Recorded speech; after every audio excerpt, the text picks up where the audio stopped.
C'est un autre genre de Miss qu'on vous propose de rencontrer ce soir, des Miss Pin-Up. Vintage, glamour et confiance en soi sont les principaux critères pour faire partie de cette sélection. Présentation à Barème avec ce reportage de Laurie Charrier. Elles nous transportent dans une autre époque. Les Miss Pin-Up chaussées de leurs talons hauts et coiffures soigneuses attirent l'œil. Et c'est pour le mieux. Car loin du cliché très sexy qu'elles pouvaient représenter dans les années 50, elles sont aujourd'hui l'image de femmes qui s'assument avec un univers bien à elles. Et ce n'est pas Miss Sparkling qui dira le contraire, car être une Pin-Up, c'est avant tout un art de vivre.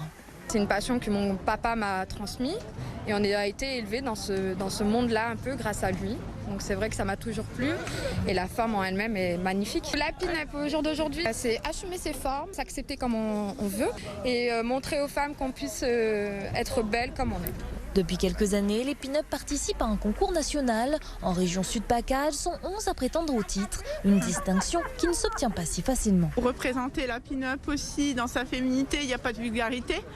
Comportement, cohésion, enfin voilà. Et le partage aussi, même si c'est un concours, parce que au long de cette aventure-là, elles vont s'enrichir. Et ça, c'est peut-être la chose la plus importante. Les présélections de Miss Pin-Up se dérouleront fin janvier avant le concours régional en juin, où sera sélectionnée la Pin-Up qui représentera la région au national au mois d'octobre.